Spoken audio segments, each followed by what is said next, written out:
What is up, RetroManiacs? Welcome to the Retro Card Chat Podcast. My name is Mike, and I am from Mike's Retro Trading Cards. And I want you guys to do a favor for me. No. I'm not going to ask you to hit the like button again. I'm not going to ask you to hit the subscribe button because I know you've done that already. But what I want you to do is I want you to go in the kitchen, and I want you to get an egg, and I want you to walk over to the sink with that egg and just put it in one hand. And I want you to try to crush that egg with your hand. That's okay. Pause the podcast. I'll wait for you to go do it and come back. I'll be right back. But I just recently found out how incredibly difficult it is to crush an egg in your hand. I heard, okay, all due credit on this goes to Jim Cornette on the Jim Cornette podcast, but he was talking about it. He was in a situation where like he was doing an interview and he had to do that and he couldn't crack the egg. And I kept hearing this. I'm like, no, that is not possible. So, when I made eggs this morning, I cracked some and then I grabbed one. I took it in my right hand. I was squeezing it and I couldn't crush the egg. So I want you guys to all try that. And let me know in the comments if you broke the egg and if it got all over you. That'd be kind of funny. Take pictures and post them. But how you doing, guys? I'm joined by Joe Day and EPR Valley. I was like, how is this getting to? I'm joined with. There's no transition whatsoever. No. I just wanted to make a point about the egg. I'm thankful you then mentioned that you heard this from Jim Cornette, because I would have been like, what the F are you doing trying to just squeeze an egg over? You can't do it. Why are you so angry at that egg, Mike? Right. What did that egg ever do to you? You don't know that you can't do it, but you can't do it. It is so hard. What's ironic is I was making hard-boiled eggs the other day, and I picked one up out of the carton, and it just like disintegrated in my hand. Like it just like. So you're saying put it in your hand and try. Yeah, just take it and put it in the palm of your hand and try to squeeze it and crack it. And it is incredibly difficult to do. It's not impossible to do, but in your head, because in an egg, you tap it and it cracks and the whole thing just breaks. But if you try to break it that way, it doesn't work the same, and it's mind blowing. Welcome to episode 1 of Cooking with Mike, Joe, and EP. Shout out to the structural integrity of the egg. It's amazing. Yeah, do you think somebody like Andre the Giant with their big old ham hocks would be able to break it easier? Yeah. I'm sure stronger people can probably do it, not. Probably not, because he's dead. So won't be able to do that's it. A good point. That's a good point. Use proper 10 CP. Didn't I say someone would have been able to do it? Okay, there you go. There we go. So how's it going, boy? It's going good. So usually on this pod, I have a drink out of celebration.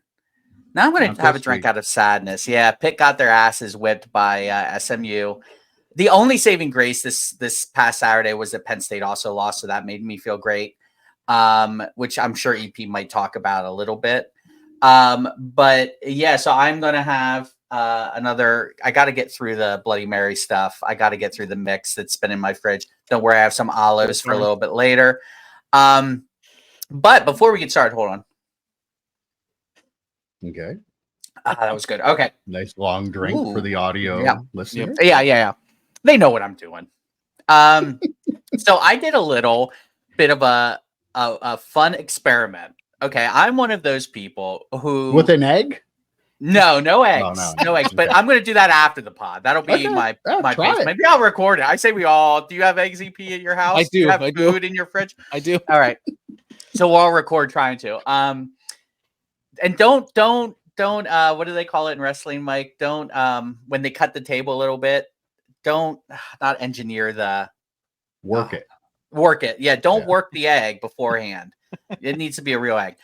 But anyway, so I'm one of those people when I lose in fantasy football, and I guarantee you there are more people like me out there. I don't think you two are this way, but I know there are a lot of people out there that go back and say, oh, if this would have happened, if I would have done this, I would have won the championship. If I would have picked up that player. You do that? No. Yeah.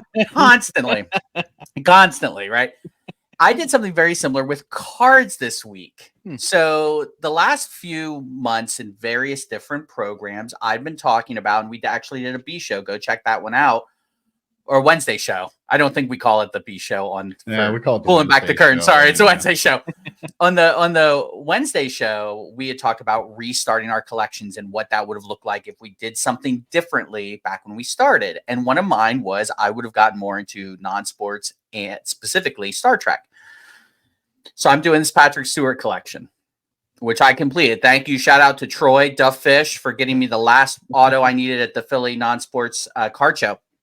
So it's completed now, and I have a spreadsheet of how much the collection cost me to put together, basically. Okay.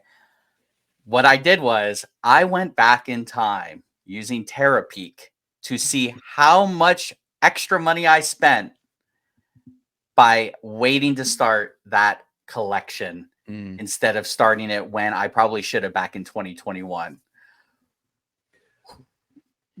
I find it amazing that he put all this work into doing this and didn't like make it a video. Maybe there is a video series coming out of me ranking the different Patrick's down the road at some point. We're working on it, but ranking all the Patrick Stewart autographs. But yeah, I thought about doing this as part of that video series a little bit. But yeah. Let's just say, Mike, you talked about before we started filming the pod, the money you put down on Amy's new car. I could have doubled that for you.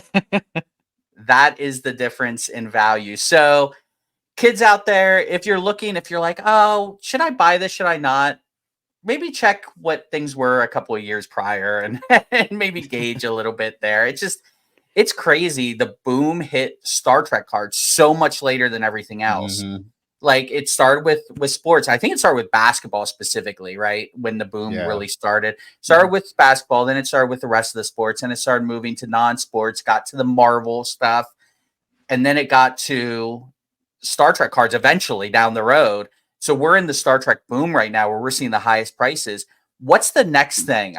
This isn't really a topic. I'm just curious what you guys think the next boom is going to be. I'm putting my flag down on DC cards. I think that's going to be the thing that we're going to look back 3 years from now and say, oh, why weren't we buying DC cards back then? I think for me, that's the next one.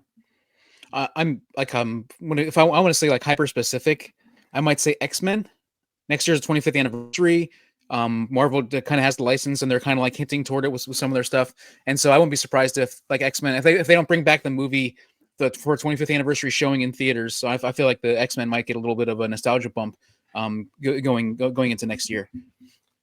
I'm still bullish on extreme sports. I think guys like Shaun White, Tony Hawk, Rob Dyrdek, Travis Pastrana, all those, superstars that came out of the early days. I still think their stuff is like incredibly underpriced, considering when you look at like Serena Williams and like Tiger Woods and stuff like that. I think at some point, because that generation of kids is now that watch that stuff are in their mid-20s, in their early 30s, and I think I've said all along, I think that segment will at some point really, like, especially those like not the whole thing obviously, but those key people that have been like mainstream superstars too. I think their stuff will be hot. That's my guess.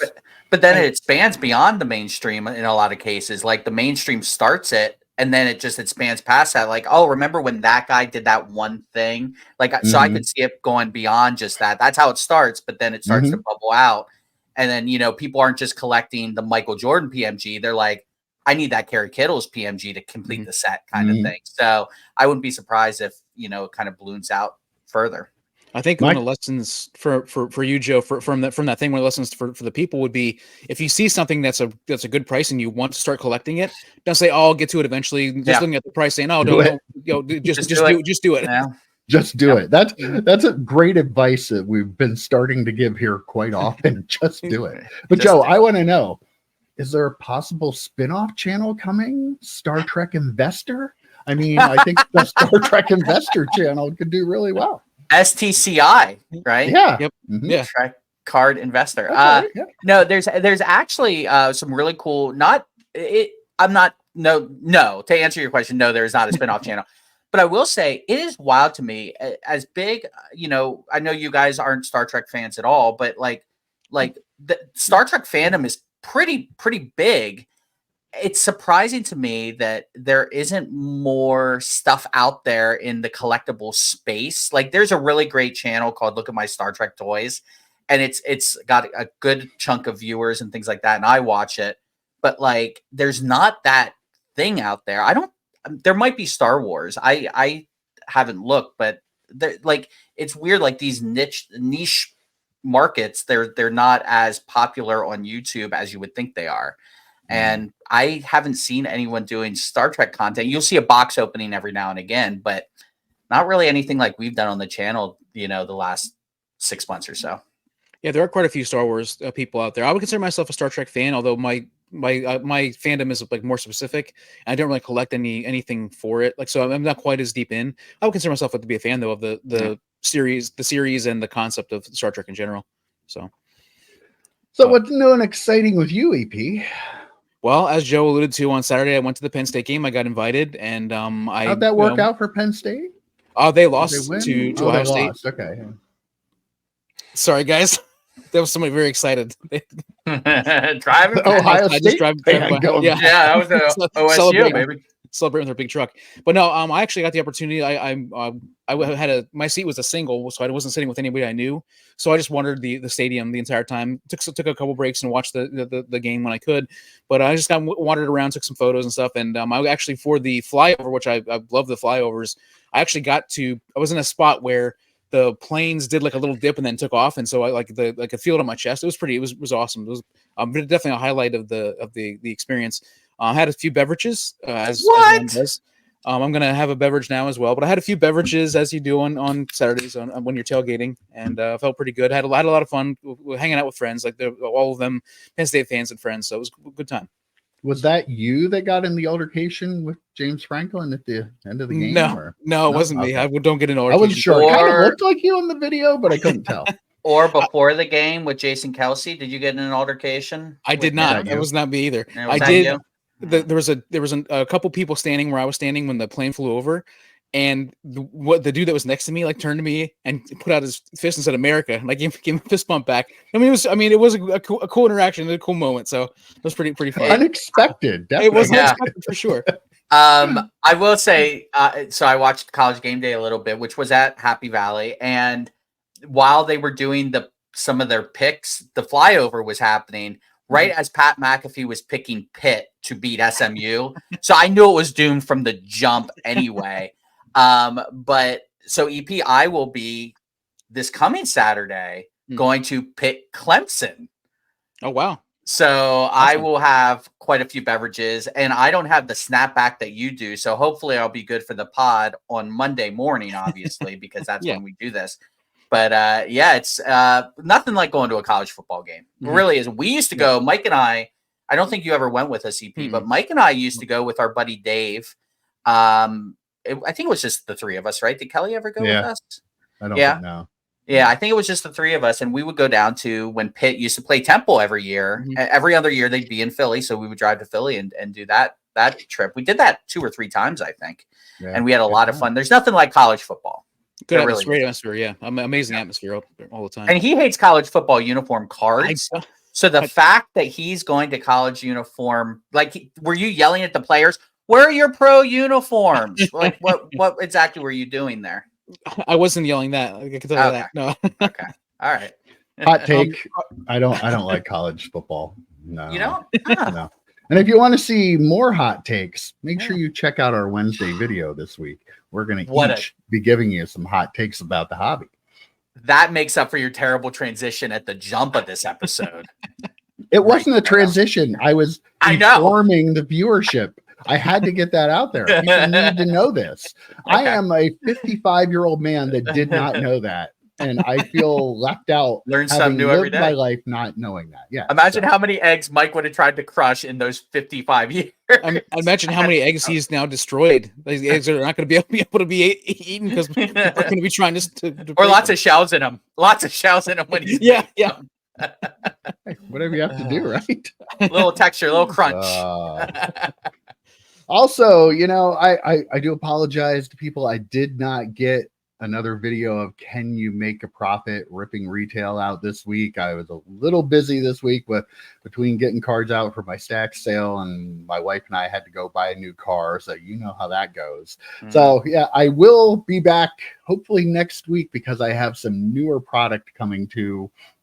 I had some other videos in the can, but I have some fresh product coming, and I think those videos will be more interesting anyway. So I'm going to use those. So that will be back. It hasn't gone away. I'm not totally bankrupt yet. I'd also want to say that it is high school football playoff season, which means there were only 3 games last Friday. So I'm assuming this week we're going to have a fewer teams. They're splitting the games up between Fridays and Saturdays. So my time should open up a little bit here in the next 2 weeks, and so I'm going to bring back Saturday mornings with EP. What cards with EP? Extra innings with EP. Extra innings with EP. That's what it's been so long. He doesn't even remember the name of the show that he is famous for. All right. And before we get into things this week, I have one more thing I have to get off my chest because, if you watch this podcast, we've had a little bit of a crusade about fingernails in the hobby. And let me just say, I watched a video last week of one of the bigger YouTube channels, and his fingernails were disgusting. So please, I implore anybody watching this, if you watch YouTube sports card content, even if it's us, and our fingernails are long and gross, you call it out. You call it out right in the comment section because this has to be eradicated from the hobby because it's gross. Oh, it's so gross. So I want to fingernails. I want to rip off of this real quick. So I've been doing this thing. I talked about it before we started recording, where I'm going through my old iPhone. I hate getting a new phone. I hate it. So I've been going through my iPhone and deleting a bunch of stuff because my memory was getting pretty filled up to the point where I was trying to record something for the channel and it just stopped recording. It's like, nope, you have no room left. So I went through and started deleting some stuff. The amount of pictures in my camera roll that I've sent to you guys of card content creators' fingernails is it gave me like a gigabyte of room just deleting those because it really is an epidemic that we need to watch. Absolutely. Yeah. It really is. Like, come on, guys. You are on, for lack of a better term, you're kind of on TV a little bit. Get your nail. Like, people are watching you for a product that they might want to rip or maybe use a grading company or something. Like, come on, effort. A little bit. Just a smidge of effort. A little bit. It's like makeup for your fingers. Like if you're going on TV, there would be somebody they put on makeup, whatever. It's getting you ready. So you're just ready for the show. Absolutely.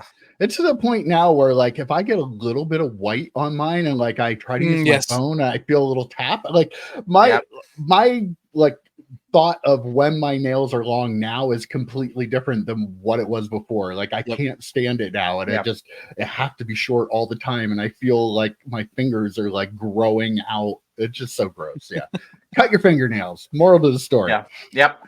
All right. Well, let's get into it. Somebody that's going to have plenty of time to cut his fingernails on the sidelines is Anthony Richardson. There's a transition for you. There it is. 2 for 2 now. 2 out of 3. Okay. So, of course, Anthony Richardson was benched in place of Joe Flacco. You saw the game yesterday. You saw how that turned out. But we're not really a football podcast. We're not here talking about Anthony Richardson, the football player, but he happens to have a lot of things called trading cards and little tiny AR autographs on some of them, or huge randomly. And there are a lot of players, like Bryce Young. Again, he's done. CJ Stroud, he's not playing that well. People haven't figured it out yet, but he's not playing that well. The danger Will Levis of Will Levis. I hope you never collected Will Levis. People did, though. People did. But they did. And this is the thing. How many times over and over and over again? I just saw something there. I was posted about quarterbacks that were benched during like their rookie contract.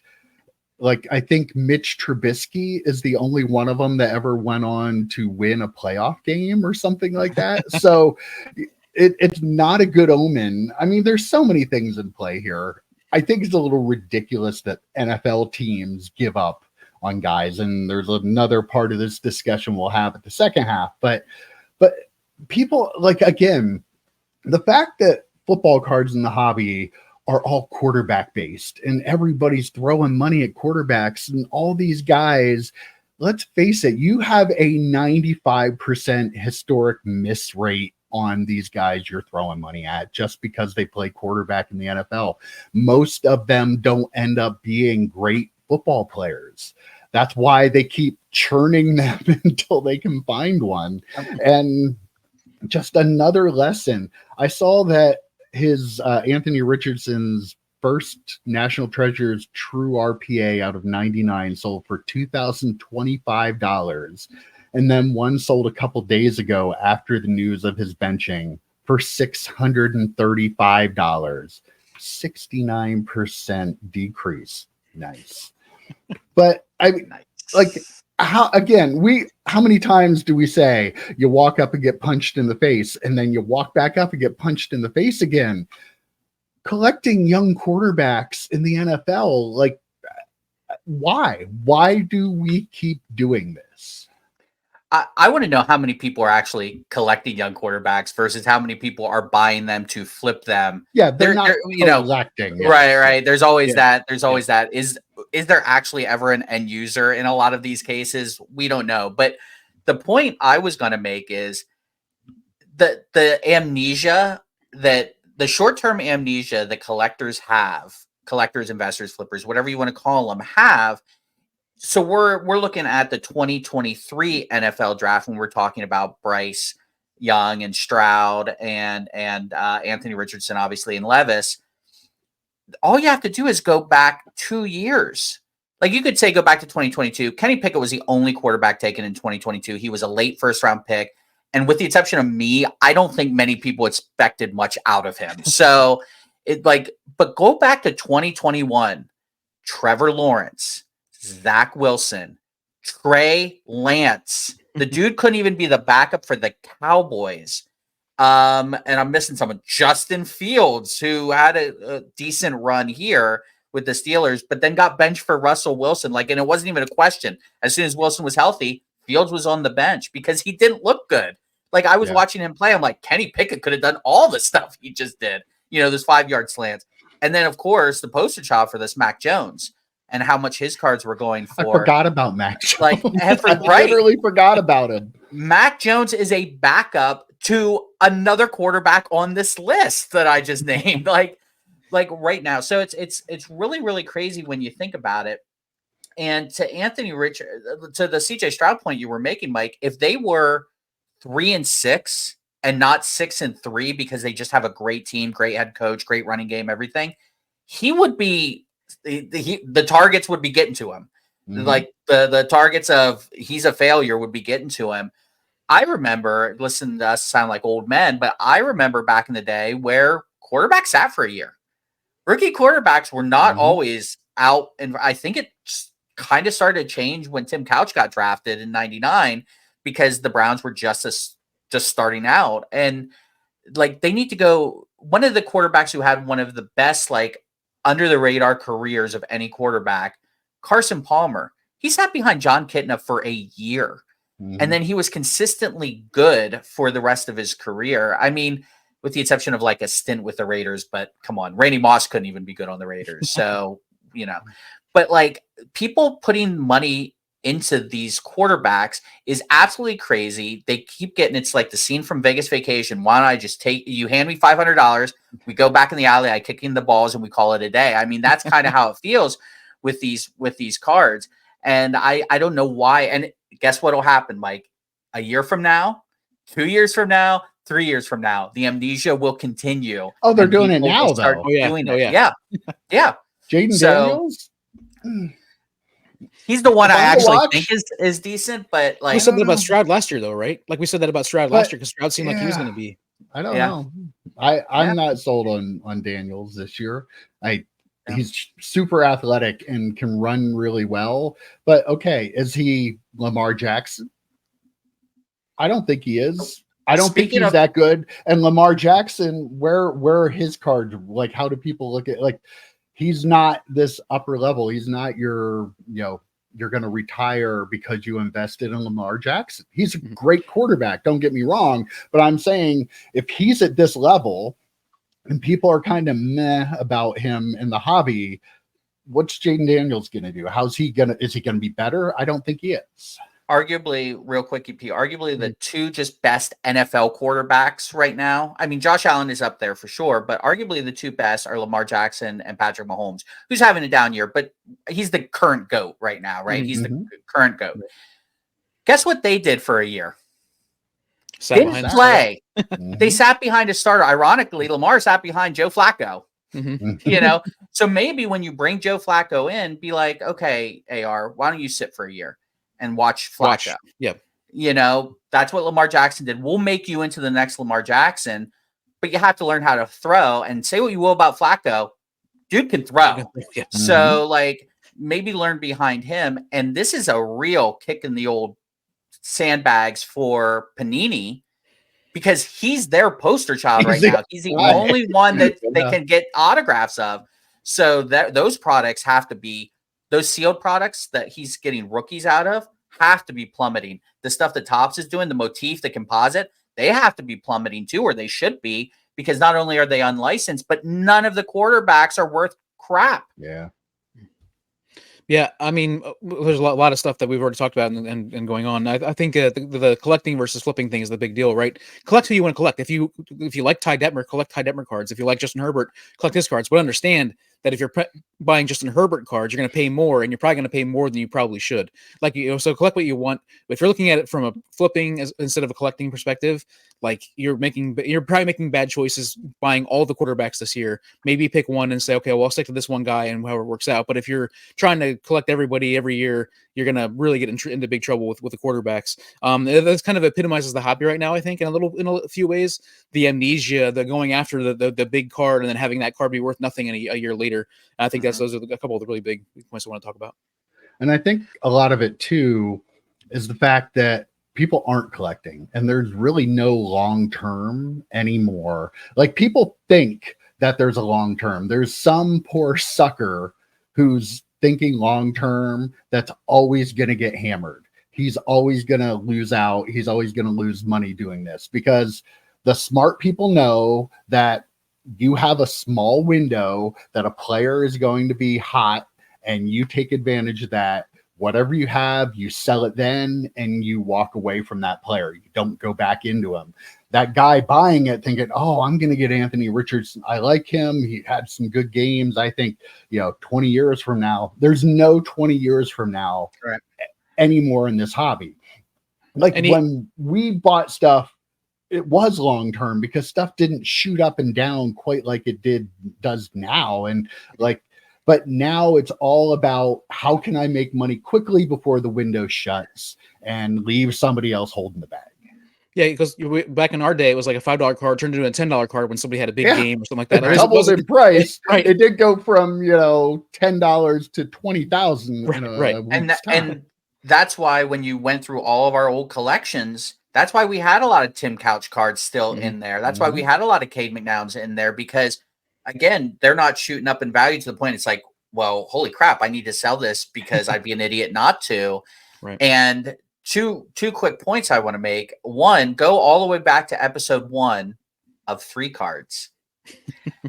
The first card I ever did was the quarterback class of 1999, where they were in a group photo, and I said, "Look how this turned out." And this is a warning to all you folks trying to collect young quarterbacks and think they're going to gain value. This 1999 class, when Donovan McNabb is the best one, and he was good, but when he was the best one, his cards aren't worth crap for the most part. So when you look at that, that should give you a little bit of a warning. The second thing I want to say is this is a little bit piece of advice. If you are like, I really do want to, have a little stake in this draft class, and, Jaden Daniels looks good right now. Caleb Williams has moments. You know who I'd be buying if I was like an investor? Michael Penix. Yeah. I'm dead serious because guess what? Yeah. It's He's like gonna have his that's why day. people, but that's why people buy raw cards for a higher price than a 9 because it's this could be a 10. Mhm. Michael Penix, who has autographs, who has licensed autographs, I should say, and he's sitting behind a stud and could inherit a team that is and could inherit a great team.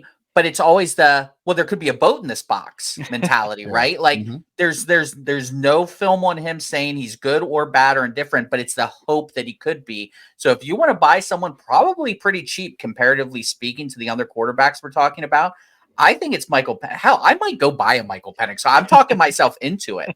Oh, but that absolutely, though, that's how you make money in this hobby.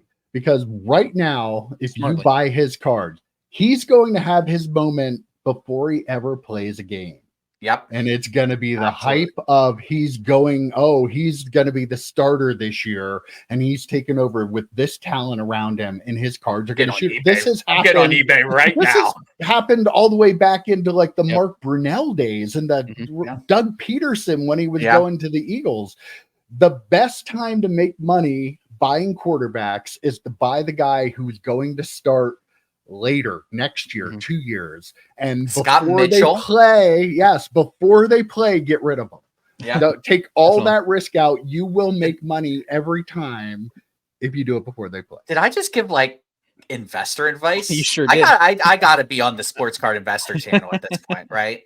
But this is the kind of advice that, like, historically has been proven accurate. And people, we're not like, opening up anything new here. There are people that know this and people that take advantage of this, but there are a lot of people that give you advice about investing that makes no sense. If we never give you advice other than 3 cards, I do it all the time. But like, that's how you make money. Solid investment advice there. You have to sell the hype. You don't sell the performance. You sell the hype. Yeah, because go ahead. I was gonna say that one last thing for me is like right now we have Baker Mayfield, Geno Smith, and Sam Darnold. Sam Darnold. Oh, and Joe Flacco, Jameis Winston. Yeah, like these guys are like unicorns. This doesn't ever happen. But then when it does happen, their cards aren't anywhere. Will never ever get to where they were as rookies. For that hype with their rookies, even when they're having playing outstanding games. Like Baker Mayfield has been one of the best quarterbacks in the NFL, but his cards will never ever be to where they were his rookie year. Again, going through my phone and deleting all those, I sent you guys a picture of the Baker Mayfield 1 of 1 that someone graded with SGC, and they're like, "Do you think Baker Mayfield will ever have this much of a hype or whatever?" I'm like, "Yeah." Like literally 2 years later, he'll have way more hype than he had when he was a Panther or a Ram or whatever. But I will say this: if you are watching other content and they are telling you some great investment advice is to buy Jaden Daniels, shut him off. Unsubscribe. That is not good investment advice. Them telling you to buy the quarterback who is probably at the high is terrible investment advice, and you should not watch them. And I'm not usually, this is my subtle way of like throwing knives at someone. I haven't seen anyone say this because I don't watch a lot of the investment type channels. If someone is, though, legitimately, they're not good investment advice people, so don't listen to them. And the fact that you have a guy like Brian Thomas that has played like he has played and nobody cares about him. And even Marvin Harrison and Malik Neighbors, their talent level is high enough that they can be huge stars and Hall of Famers in the NFL, but nobody wants them because they're not quarterbacks. It's ridiculous. At some point, that's going to change. So I think the smart people, if you want to be a long-term investor, buy running backs, buy wide receivers, especially, because I think at some point people are going to have to say, I got burned over and over and over by quarterbacks. Let me buy this wide receiver that just had a Hall of Fame career. Look at Randy Moss. Pennies on the dollar. Look at Jerry Rice. Look at Barry Sanders, Emmitt Smith. They're very popular too, and they had a lot. They're worth a lot from back then. There's no running back today that's a Barry Sanders in terms of collectability. Although there's some incredibly talented guys in the league. Seriously, Derrick Henry is a beast. His card should be worth more than 99% of the quarterbacks that people collect. And I'm not even, that's not even hyperbole. Like with the exception of someone like Patrick Mahomes, with the exception of someone like Lamar Jackson or Josh Allen, like that's pretty much it. And then you have someone like Derrick Henry, who everyone has been saying, oh, this is definitely the year he's going to fall off the cliff. This is definitely a year. Hasn't happened yet. And I don't think it's going to happen for a while. All right. Well, something that did happen. We talked a while ago. Remember Chet Holmgren had like that brief period of time where he was like trying to get people to not be able to sell his cards on eBay, and thankfully backed off of that. But apparently, this is according to Paul Lesko. He shared that Chet Holmgren is set to have a registered trademark on his name, and this will also cover trading cards. So apparently they're going to have to put the R with the circle around it on Chet Holmgren's name when they put his name on a card, because it's a registered trademark. And Paul explained that when you're applying for the trademark, I guess you use the TM, and once it's registered, you get the R with the circle around it. So my question is, does this make every Chet Holmgren card going forward a rookie card because it has an R with a circle around it? Well played. It does, right? Well, I remember the old action pack days, right? With the R with the circle. Yeah, I do. Did it get approved to be registered, or is it still in the trademark phase, Mike? I think it is being registered, yes. Because that's so weird to me how you register. Like, there has to be someone else named Chet Holmgren, right? Like, there has to be. Paul Lesko was explaining, and I apologize for butchering this because I'm not a lawyer nor an expert about this, but he was explaining to somebody who had asked that because I guess this person tried to trademark his name and they wouldn't allow it because it was a surname. But I guess if you're extraordinary in some kind of field or something like that, then they can. So I can do allow it for that. Oh, absolutely. Yes. Yeah. Okay. As long as I'm actually surprised you haven't yet. Right. Yeah, exactly. What's going on, Joe? What? No, I'm not doing the thing, but I'm doing this. I mean, it's on my hat. It's on my license plate. I mean, yeah, like the egomania of Chet Holmgren to me. By the way, when we first talked about this story months ago, I think I was at the inn at Turkey Hill, so it had to be when I was visiting Danville for maybe a draft or something. But like when we talked about this, I didn't know who he was. When Mike, you brought it up now, I'm like, oh, that guy's still a thing. Like I honestly, like, he's a good player. He's a very good player. Yeah, but has LeBron James registered his name or copyrighted his name? As Michael Jordan? I mean, like, you're talking about like super elite players, and I'm like, wait a minute, like, this guy must think he is the greatest basketball player in the NBA, right? I mean, maybe he is. I don't know. I don't know him that well. You should invest. Yeah, the fact that Michael Jordan and Tiger Woods and these people have never done this, like, I'm sure they've had. There might have been conversations, or there might have been something, but the fact that they haven't done this probably means that this is not something that I wouldn't be surprised if this is just ends up being a joke. But I will say that I'm being willing to bet that when Marvin Harrison Jr. read about this, he's like, "Hey, Dad, why don't we do this? What are we thinking?" That's actually a really, really good point. Yeah. You're right. That feels like a very Marvin Harrison thing to do. Yeah. All right. Well, more in the what are we doing here category. Oh boy. A 2023 Topps Chrome Disney 100 Mickey Mouse Superfractor 1 of 1, graded a PSA 9, sold for $500,000. Somebody paid $500,000 for a Mickey Mouse card. Now, I understand that some people want to be the first to have something, but let's not fool ourselves. Just like the Rock 1 of 1 that sold for over $100,000 out of Prism, guess what? The next year they make another one, and then they make another one, and then they make another one.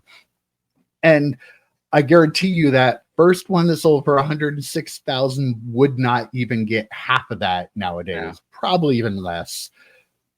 what, $500,000 for a Mickey Mouse? It's not a rookie card. They've been making Mickey Mouse cards for a long time. Yeah. Might be the first 101, maybe, I guess. Probably first Superfractor. But there's gonna probably be 50 more over the next 10 Hell, there years, might be or another in 5 this years. set. No, in Fanatics. There might be multiple Superfractors in this set. Did they do that a couple of times? So who knows how many there are actually This is in the true. packs. I just blows it's my mind. why you could have given me 499,999 guesses on how much this would have sold for, and I would not have guessed $500,000. No. What's the phrase? An idiot and his money shall soon be parted. I mean, this really feels like someone who has way too much money. I'm sure they do. Yeah. Yeah. I mean, I don't get it, but this is our hobby. Like, if this card came, again, we sound like old men saying this, but if this card came out in 2000, 2001, 1999, 1998, what would it have been worth? A couple. I was going to say a couple of thousand, maybe a couple thousand. Yeah. Yeah. But like, we're in this place where it's like, oh, it's a $500,000 card. Now, there's going to be people out there, because I talk to a lot of Marvel folks that do this line with Spider-Man cards and things like that. Oh, Spider-Man can never tear his ACL. Spider-Man can never murder someone, even though technically I guess he could, because they could just write into the comic book. But anyway, you know what I mean? Like, that's kind of the thing where, well, these non-sports cards are going to hold value because the sports counterparts, they're flawed men, flawed individuals, and they can make mistakes and ruin their hobbydom. I mean, I won't even go into all the mistakes that Disney has made over the years in certain aspects of just watch Family Guy. Watch that episode of Family Guy where they do the multiverse. That's pretty great. But yeah, I don't get it, Mike. I don't understand it, and I can think of so many other things I would spend $500,000 on, even card related. Yeah, I mean, then this is not a ding on Mickey Mouse or characters. Like, Mike collects wrestling and extra extreme sports and like musical characters. Joe likes Star Trek and Marvel, that sort of stuff. We all love non-sports. It's nothing against non-sports. We're just talking about this ridiculous amount of money. And Joe said it best: there's too much money in the hobby right now. That's the issue. Like, this person was not looking to collect this. They were totally investing. They're spending $500,000 because they thought, oh, this is going to be worth $1 million someday because it's Mickey Mouse and it's a Superfractor. It's not. There's just no way it's going to be like that. Those you are. Need a second idiot. You need a second idiot for it to be worth more than $500,000. We'll just buy the new Superfractor that comes out that year when after Topps has that license. So one of the many that comes out the next year. Yeah. Right. And the whole point about Spider-Man's not going to pull a hamstring or whatever. I mean, that's for the character itself, the value of the character and people loving the character. Like, that's not going to change, but that doesn't cross over to the money thing. That doesn't mean his cards are just going to keep going up and up and up. That doesn't. There's not a correlation there. Yeah, and also they're always going to be there to continue making cards of. Mm-hmm. Like a sports star has a very finite period of time where he'll have not cards. Nowadays. Well, yeah, not now. But people aren't really clamoring for the new stuff of the old players. That's true. But like Mickey Mouse has already been around for 100 years, going to be around for 100 more, most likely. If Fanatics gets a hold of the license, which they have now, they're going to make hundreds of 101 cards. Like, his cards are going to be made forever. As long as they're making cards, they're going to be able to make cards of the non-sports characters, the comic characters, Mickey Mouse, and that's one thing. They're going to have way more supply than a normal sports star. But again, these sales are not, like, we can't count them in the hobby. This is not a hobby. This is not a person. This is not a normal person that, this is somebody who has a lot of money. It was Mickey Mouse. $500,000 was nothing to them, and they bought it. So it could be the CEO of Disney bought it, for all we know. To be honest, like, it could have been someone associated with Walt Disney that bought it and said, screw it. I want this card to be worth that much, or I want this card that much that I'm willing to spend $500,000, which to them, again, I made this joke about, rich people finding, $500,000 in their couch cushions. I mean, to them, it might be like us spending, $5,000 on a card. So maybe even less. So to them, it doesn't matter. To play devil's advocate here, and whenever you defend like Walt Disney, it kind of feels that way. To play devil's advocate, though, you could say this is the first one, so maybe there is a premium. I don't think there's that much of a premium, but you could argue that, well, it's the first one, so it should hold more value. Again, though, we don't even know if it is actually the first one. It's so much money. Like the second one, if the second one's only worth 10,000, should the first one be worth 500,000 or whatever? No, it should be worth 10 million. The difference is, though, with sports cards, the first one is typically a rookie. So, like with this, like, what is the difference between the one that comes out in 2033 that's a 1-of-1, or the one that came out in 2047 that's a 1-of-1? You know, I've got it. I've got the next thing for Topps. First Superfractor. They got the Bowman first. They got this first Superfractor. Don't give them ideas, man. Put that little logo on there. I'm honestly surprised they aren't doing that. Right. Absolutely. Yeah. Oh, yeah. Okay. Well, I swiped this one off of the collectibles guru on X, but he posted showing this is interesting, and I can see it in our hobby. Somebody took a Shohei Ohtani Bowman Chrome autographed rookie card, and they wiped the autograph off of it, and then they were able to get Shohei to sign it in his kanji autograph, the Japanese characters. I mean, part of me is like, I don't know. I have a lot of feelings about this. It's like, really? But like, kind of brilliant at the same time. But, and then that brings into like the Kurt's card care and like the wiping the autographs off of card. Like, I have a feeling, like, I think, okay, this is a little convoluted, but I think I want to like this, but I am afraid of what this is now going to give birth to in the hobby. So that makes me not like it, because I can see the future and see what's coming because somebody was able to do this. Exactly. 100, like in the words of EP, 100%. Like I completely agree with that take, because when you at first said it, I said, well, that's fraud, because it is a licensed autograph, but not the autograph that was originally on the card.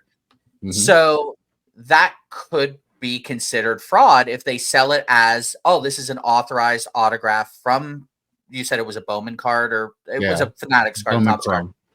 So yes, like it's an authorized autograph card, but not the one that was authorized, right?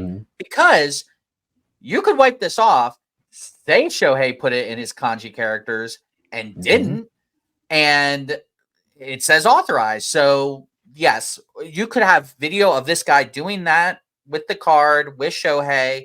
Sure, that's authorized, but it's not the autograph that was authorized by Topps, which makes it fraud, in my opinion.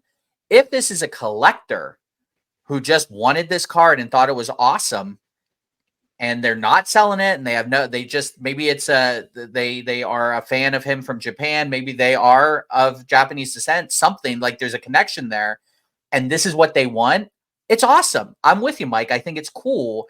But man, the Pandora's box that this opens is crazy. Oh, I can do this. Oh, so there's a faded auto, which is going to get me less money.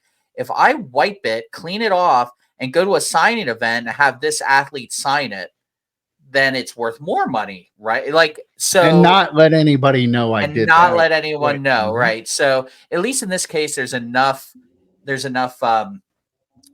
transparency that the person was admitting that they did this, from the sounds of it, that I'm a little bit more okay with it. But again, scammers going to scam in this hobby, and this is just oh, that's a good idea, I'm going to use this to somehow cheat people out of money. Yeah, I love this and I hate this, and that love and hate is at the complete ends of the spectrum. Like I as a collector, I absolutely love this. Like, this is a super unique collectible for hopefully a Shohei fan who wanted to have it. Like, this just makes, like, this kind of thing goes at the center of your collection. The wall that you have with your Shohei collection, you put that at the center. It's got an awesome story behind it, doing this, and be able to do it. But like you guys said, like, there's the hate side of it. It's just, there's so gosh, there's so many bad things that could happen. And I totally see everybody in the hobby wiping off the auto, getting a better auto, or putting a inscription on it, and then not saying anything. Oh yeah, about that's it. actually a good Like, point. Yeah, like, oh, look at this one. This is an inscription, and the transparency, because in theory, we don't. PSA claims they can tell if a card's been card cared, but we don't know that for sure. We can't as far as they we know some. They don't know all. Sure. I mean, and you don't really even need Kurt's card care to do this. You can just wipe off an autograph with a Clorox wipe, I'm sure. I mean, I don't think you even need to soak it. Right. But so like that is a really scary part where there's going to be a lot of people in this hobby that do the hobby things that we don't like, and they're going to be doing it. Like, that's the bottom line. But here's my question. Don't you think they're probably already doing that? Yeah. Oh my gosh. I mean, how many? This feels like something that people are already doing. Yeah. I bet there's probably somebody out there who has gotten an autograph and maybe it was messed up and stuff and got it legitimately signed. Maybe one who got it and signed it themselves. Maybe they practice signing somebody and they wipe off something, that buy a cheaper card because the auto is messed up and wipe it off and put it. I'm sure those people have already done that stuff in the hobby. And this is a nice story for the guy, because the story did sound like he was a true collector, and like he described, like, because it's difficult to get Shohei to sign his autograph, especially like that. And he described it as, imagine having 20 seconds to talk to the president and saying, hey, I have a favor. Like, that's how he described the situation with his getting Shohei to do this. But yeah, I feel like the bad people are probably already doing this, but this might make more people go, hey. Yeah. I do Once again, the bad guys have always won. Yeah, bad guys always win. I even want to push back on something I said, taking it, like, I like this. If this was, and again, it does sound like he's a true collector, but if this was a true collector, why not just have him also sign, like, keep the auto as it is, and then have him also sign? What was the point? Like, why do you need to wipe it off? Like, oh, this is an autograph card and he signed it both ways. Like, that would also be cool, and it would be less potentially fraudulent, maybe because of the room, the space, like the white part because it's like a regular photo around it, so it probably. Or why not just get a normal Bowman Chrome card and have him do it? Like, the fact that he's wiping it off a card that says this is a witness signature from Fanatics and Topps or whatever, and it's probably numbered, or like, that's what makes it. That's what pushes me more towards this is not a great thing, versus that's really cool for the collector. If he was a true collector, does he really absolutely need to have it on this card that he took time to wipe off an autograph that says that it's an authentic autograph authorized by Topps, probably a numbered card? I don't think so. I think at this point he could have just gotten a regular Bowman Chrome card and had Shohei. I almost said Soji. So Shohei just signed that. So I don't know. Like, I'm kind of leaning more towards people are terrible than this is. People really are terrible. Yeah.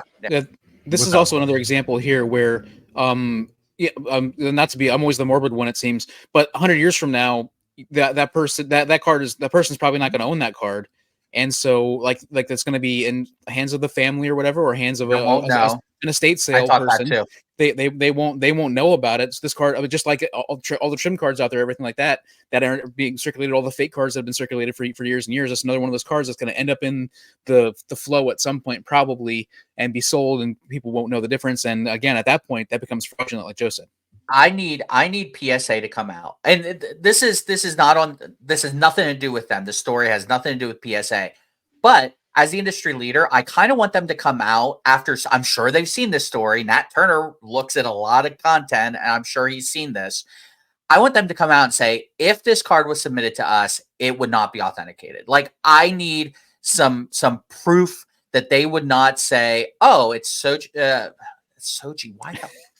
It's Shohei's auto, and it's his card, but it's two different things. This is not the authentic autograph of this card. We would not authenticate it. I need the industry leader to tell us that. Yeah, because I think it makes it a little different because it has the top certification on the back.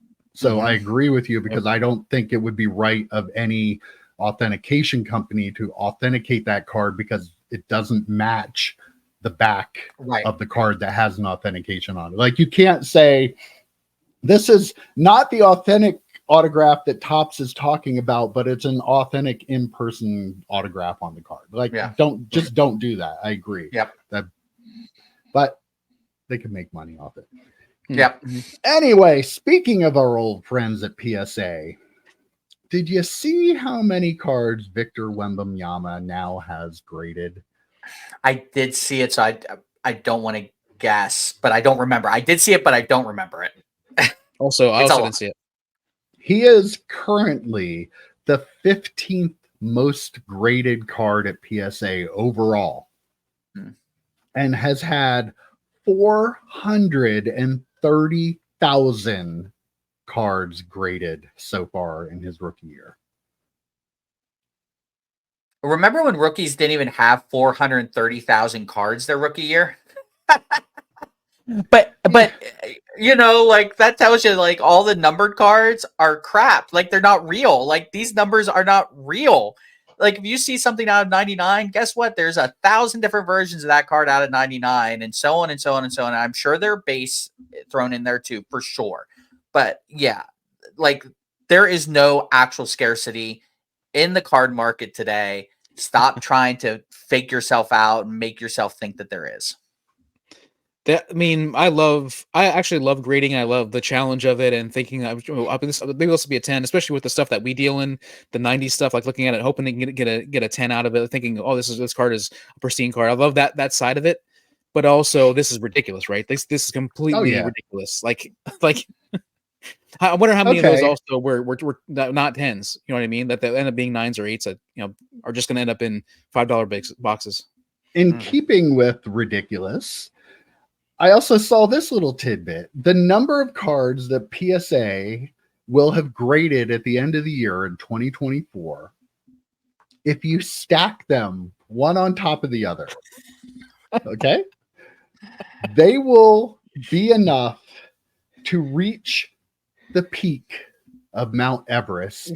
Get out. I was there. Wait. Oh, okay. 10 times. Oh my gosh. To be fair, I was only at the base camp, everyone. I was only at the base camp. I was not at the peak. I only saw the first wave of those PSA stacks when I was there. That's what you climbed up, wasn't it? Yeah, I climbed up those PSA stacks. By the way, that's not a bit. I actually was at the base camp of Mount Everest. There's a picture on a yak. I do have a picture on a yak. I need to reactivate my Facebook account just to upload those pictures at some point and then deactivate it again. But yeah, so we're doing our hot takes episode on Wednesday. So I went back to last year's hot takes episode we did, and my hot take was that people would start waking up to this whole grading is a sham thing and grade less. I was right for a month because the grading numbers went down for a month, and I wanted to take a victory lap. And then I looked at this most recent month of October, because it was September they went out. Mike, you're probably going to talk about, but the grading numbers are up. That's what this is all leading into. Yeah. like the amount of cards. And could you imagine if people actually graded their thick cards with PSA? It'd be 12 times the peak of Mount Everest. Yeah, absolutely. You might be able to go to Mariana's Trench and back up. Yes. And that's a lot of, I keep making the joke. That's not really a joke. That's a lot of plastic. That's a lot of oil. I'm just saying that's crazy. Well, speaking of crazy, I have the October grading numbers here, and PSA graded 1.45 million cards in the month of October, up 22% from the down month in September. CGC graded 207,000, up 43, although they're up and down. Their pop report doesn't get so weird. Yeah. So SGC 165,000 cards. Like, think about that. Even like 3 years ago, like during the pandemic, if somebody would have said SGC is going to grade 165,000 cards in a month, you would have been like, no. Yep. I'd say this about Beckett. Beckett even did 50,000 in October. I 2 million total, every month I say about Beckett, if you go back in time 10 years and say to the people at Beckett, you're grading 50,000 cards a month, they would think they're ruling the world. They would think they've taken over the hobby, because it's crazy to think that the worst company for grading in terms of numbers is still doing 50,000 cards a month. If you and their lowest cost is, I think, $20. If you want the subgrades, I think it's like 20 or 25. Like, that's not cheap. So 50,000 cards going through there, what's that? 300,000 cards in a year, right? I mean, no, 600,000 cards in a year, right? Math. Math is gonna math. 600,000 cards in a year. That would be ridiculous unto itself. To PSA, that's not even a third of what they're doing this month. You know what I'm saying? Like, the math's a little off, but still, a year's worth of Beckett grading, which is still ridiculous at 600,000, doesn't even come close to what PSA does in 1 month. Yeah, wild. And that's like I said, it's close to 2 million total cards graded in a month. So the hobby is all in. Like, it's that's crazy. It's just insane. And you think about like 1.5 million at 15 million at best $15 a card for TPSA. Like, they are just like, the money is just they're printing money, but they're printing it on, they're using plastic to do it. Yeah, it's crazy. Even at $10, say everyone went through a group submitter who get better deals, right? Than you would, EP, or Mike would. Like, even at $10 a card, like $10 a card. Yeah. I'm not going to do the math, because you saw how well once you get them addicted to the crack, you're going to make a lot of money selling the crack to them. And like, that's really where we're at. People are addicted to grading. Like, there are so many people that like EP, you like to grade. I like to grade. We do it to add value to cards and stuff, but we aren't people that buy new stuff and like every single card that has any kind of value to it goes into, you know, a semi-rigid holder and gets graded. And there are a lot of people. Like, I opened up some select football and I got a couple CJ Strouds, like the die cut ones and stuff. They're like $10, $15 cards. I'm an anomaly because I didn't put them in a sleeve and a card saver and put them in a PSA order and get them out. But that's like, people just, there would be people out there like horrified that I sold those in my stack sale ungraded. Like, why did you not grade those? You would have but it's really become an addiction. You like, I got to get my fix. I got to get my order in. And that's part of the reason I think people are still ripping the overpriced product, is because they need that stuff. Where are you going to get your stuff to send to PSA to get your rush? It is a rush too. Like, you open that box, you start looking at the grades. That's a rush. And I think people are literally addicted to doing this. 100%. I guarantee you, there were people that looked at the cards in your stack sale and saw that you didn't grade a CJ Stroud card and said there must be something wrong with it. Yep. Or they're going to grade them. But I wouldn't be surprised if they thought there was something wrong with it, because you, as a card person on Twitter, didn't grade these. I wonder what's going on. Right. And you're right, Mike. It absolutely is an addiction. There is the dopamine levels go crazy when you open up that box and you see that little red label. It is a lot of fun. I watch grading reveals and I don't grade.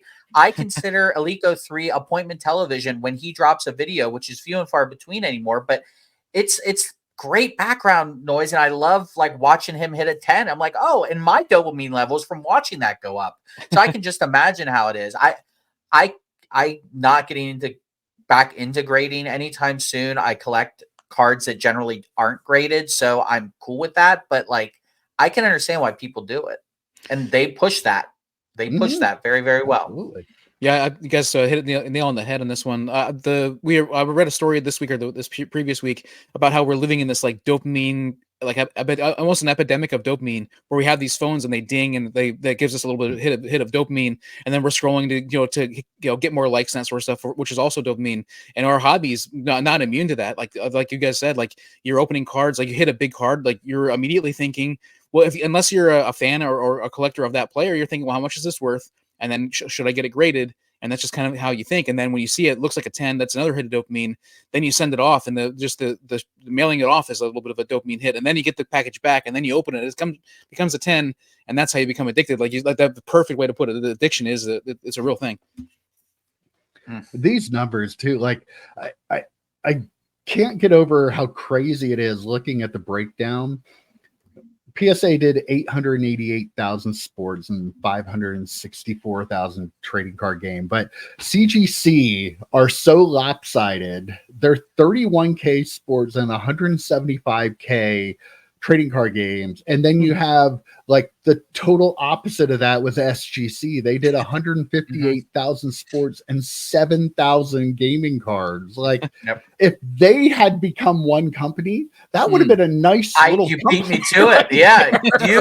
You legit beat me to that point, because if they would have merged, they would have hit what would be the total number, Mike, of those two companies? They would have been at like just under like 370 some thousand, so almost 400,000. Yeah, and you would suspect that it would be close to 50-50 with sports and non-sports. Yeah, I mean, that would have been a company that the SGC CGC conglomerate could have pushed PSA, because they're coming out at 400,000 cards a month. That would have been great, but PSA might have seen that too, Mike, to be honest. We're just three schlubs on a YouTube channel. PSA might have looked at that and said, oh, we can't let that possibly happen, so we're going to buy up our biggest sports competition. It's crazy. Their total, like it was 100. They would have had 189,000 sports cards and 182,000 trading card game if you combine them in one company. You wonder if also if they would had joined together, if they would have been able to build momentum as maybe the place to grade Pokemon cards, like trading card game cards, and that would even push them even closer to PSA. It would have been interesting to see. Obviously, it didn't happen, so we're just speculating. But I think it's crazy though. Like you consistently see the CGC numbers, yet nobody on the sports card side considers them anything. And like I didn't get to check the value of like the non-sports and the trading card game, but like I don't know how they get 175,000 in a month. PSA did 564, so yes, they're well ahead, but 175,000 non-sports and trading card games in a month, that's not a number to shake your head at. And it's crazy. But who are these people? Like I'm guessing it's because I'm not in the trading card game world, but I would love to know if anybody's watching, like, do they sell for anywhere near what PSA does? Is it different than like they have no value in sports cards, not at all. So you should buy them, crack them out, and send them to PSA, and you can make lots of money. Just spend all your money doing that. More good investment advice. How many how many Mount Everest peaks of cracked other company slabs there are out there? Could you imagine that? That's going to the moon and back a couple of times with how people do that. But that's a really good question. And I suspect if people at a certain point, brand loyalty kind of loses its luster if you're not making money, right? So, there are people that are brand loyal to SGC and like, but I kind of want to make more money, so I'm going to go with PSA. If they're doing this with the TCG stuff, this goes beyond brand loyalty to the point where it's got to be financially feasible for them to do it. So it has to be. And I said before, in the past, CGC is the leader in comic book grading. There's probably that built-in non-sports cred that they have there too that helps. So yeah, that would be an interesting kind of thought exercise on, the difference in, Charizard PSA 10 from 99 base, in a PSA versus a CGC. Also, let us know in the comments how many slabs you would think it would take to fill Mariana's Trench. Probably a month's worth. Just probably a month's worth, as many slabs as there are. Probably. Well, I'm gonna wrap things up with this week with this cool little story. Speaking of PSA graded cards, here are some I would like to get a hold of. Okay. Did you see that Bobby Witt gave out custom 2024 Topps baseball cards with invitations on the back to his teammates to be groomsmen in his wedding? That's and he awesome. had them PSA graded, and they have actual cert numbers. Like these were actually graded by PSA. Like I saw the one, and it kind of looked to me like he might have sent multiple copies of the cards in so he could get 10s to give out to his teammates he wanted to be in the wedding. Because yeah, the cert number actually brings the card up there. And the one I looked at, I forget which player it was like a pop 2 of the card. So I don't know if he's keeping one for himself, but yeah, he actually had the front of the card is the player, his teammate, their actual Topps card, and then the back has like the written stuff inviting them to be the Topps make them. That's awesome. I'm guessing they must have made them. Yeah. Well, he was one of the guys who had the card, put the card in his pocket, Put the cards, yeah. So I mean, so the working relationship. Hey, I'll do that for you, but you got to do this one for me. Yeah. That's where, How cool is that, though? That is awesome. This is one of the coolest stories I've seen in a long time. And props to Bobby Witt for coming up with such a cool thing. Like, because it helps our hobby. Like, these are the stories we don't get to talk about because they don't happen often enough. And I'd love to be able to talk about them more, but it just doesn't happen. I've said it for a long time. I love the players getting involved. And the one thing I think Fanatics will do well is getting the players involved. We've said that from all the way back from episode 1, though, the relationships that Ruben has with these players and these associations, that is what gave me so much hope when this all started, is those relationships. But those relationships, not to dampen the mood at all, but those relationships have caused some kind of crappy things in the hobby where you're not getting licensed autographs. You're not getting, you're not getting licensed autographs from Panini. You're not getting autographs from Panini. You're not getting licensed stuff from Topps. And it's just, if you're a collector, you can't be happy with what's going on. These type of stories are fun, and it might mask some of the other stuff that's going on, but the other stuff kind of sucks a lot. Well, I'm going to help us end on a lighter note. I enjoy this. I can't remember if Bobby Witt was a collector back when they did this whole thing, but this shows that if he's not a collector, he at least he is a collector. Yeah, he is a collector. Yeah. Okay, I was gonna say he at least respects our hobby and the people in it, if he's gonna do this with the Topps cards. So that makes me happy that there's somebody out there like that. Yeah. Can you just see the day though when one of the teammates gets traded or goes to another team and then they sell their card on eBay and he's gonna be, bro, Bobby, what's up with that? What are you doing, dude? Or is there going to be a Topps now of his wedding? I assume there might be. I'm just going to throw that out there. There might be a Topps now of Bobby Witt's wedding. There could be. And, I had a lot of stuff written down about Topps now, but I thought, you know what? We've been killing the poor viewers with the Topps Now crap. And I decided to cut it from the podcast this week because I felt like we needed a break. We didn't need to talk about the Topps Now lottery for a week. So hopefully people appreciate that. But super long update next week. Super long Topps Now update next week. The whole podcast is going to be about Topps Now, which I joke about, but seriously, the amount of product they're putting out with the World Series and football going, and yeah, they could easily probably do enough that we can fill up a whole podcast. Mm-hmm. Yep. I'll try not to do that. I will try, but I can't make any promises. All right, guys. That was a pretty good chat this week, and I will see you next week. Take care, guys. See you, boys. Adios.